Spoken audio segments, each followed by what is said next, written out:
Y abrimos un paréntesis para referirnos al panorama internacional. El ejército español se incorporó a las tareas de búsqueda y rescate en la provincia de Valencia, que fue fuertemente golpeada por una depresión aislada en niveles altos o DANA, como se conoce por sus siglas. La Casa Real también envió a 42 agentes del Servicio de Seguridad del Rey Felipe VI. La ministra de Defensa del país ibérico, Margarita Robles, describió el desastre como una tragedia de límites increíbles. Según la alta funcionaria, la magnitud de la catástrofe es difícil de calcular. Todavía existen lugares donde vehículos están unos encima de otros, con personas o familias dentro, se presume. Los buzos de la Guardia Civil Española revisan garajes y techos del río donde pudieran estar sepultadas personas desaparecidas. El número de fallecidos ya asciende a más de 200.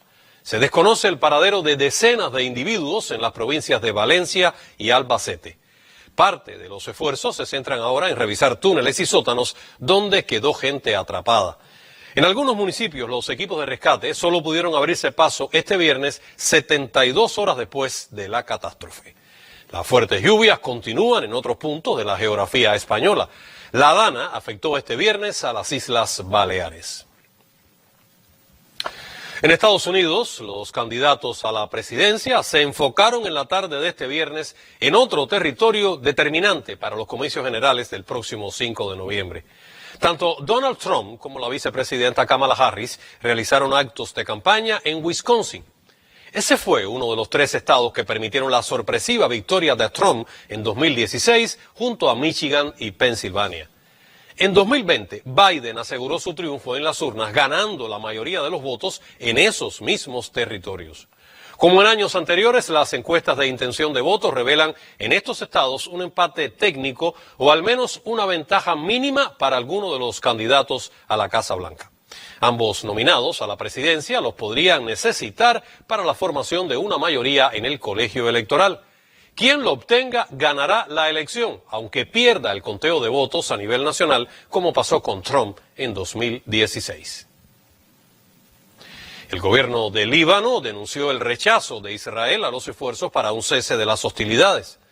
El primer ministro interino de ese país árabe, Nayib Mikati, señaló los bombardeos a Beirut como prueba del rechazo a un alto al fuego por parte del Estado hebreo.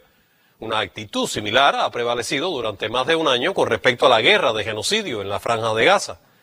Las autoridades de Israel han descartado todas las propuestas de paz presentadas en los últimos 12 meses. La falta de un acuerdo le ha permitido exterminar a más de 42.000 civiles. También le permitiría preparar el terreno para la ocupación permanente del norte de Gaza y la expulsión forzada de su población originaria. Por cierto, Israel ha aplicado esta estrategia contra la población palestina desde su violenta fundación en 1948. El gobierno de Argentina hará una auditoría al personal de su Ministerio de Relaciones Exteriores, y esto tras el voto en Naciones Unidas contra el bloqueo a Cuba. La revisión intentará encontrar supuestos impulsores de agendas enemigas, según un comunicado oficial emitido en Buenos Aires. Argentina, como se recordará, junto a más de 180 países, se expresaron contra la política de guerra económica aplicada contra el pueblo cubano. Pero el gesto ha provocado la ira del presidente Javier Milei, quien procedió a cambiar inmediatamente a la jefatura diplomática de su país. Los detalles en el siguiente informe del periodista Javier Ortiz. También teníamos... El presidente de Argentina, Javier Milei, le pidió la renuncia a su ahora exministra de Relaciones Exteriores, Diana Mondino. Un voto en favor de la resolución de condena al bloqueo contra Cuba en Naciones Unidas se convirtió en la razón para su despedida inmediata. La expulsión fulminante de Mondino fue explicada desde Buenos Aires por el jefe de gabinete argentino, Guillermo Francos, durante una entrevista televisada. Ella tomó una decisión fundado, como decíamos recién, en lo que habían sido votos históricos de la Argentina con respecto al tema del bloqueo. El voto de Argentina siguió la tendencia casi unánime de la comunidad internacional en rechazo al bloqueo contra Cuba. Pero a Milei le disgustó profundamente el mantenimiento de la actitud sostenida por la diplomacia de su país durante décadas. Un disgusto que comunicó a la congresista cubanoamericana María Elvira Salazar.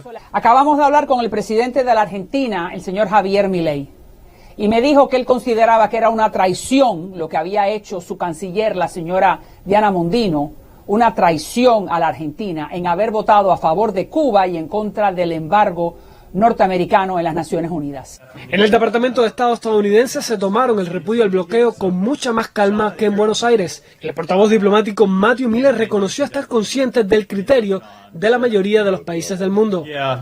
Fue un voto predecible, parecido a votos anteriores. Le daríamos la bienvenida a que otros países compartiesen nuestra opinión sobre este asunto, pero no somos ciegos a la historia de países alrededor del mundo teniendo un punto de vista muy diferente en este tema. 187 países apoyaron la resolución presentada por Cuba sobre la necesidad de poner fin al bloqueo. En la Asamblea General de la ONU, solo Estados Unidos e Israel votaron en contra. Javier Ortiz, Canal Cubano de Noticias.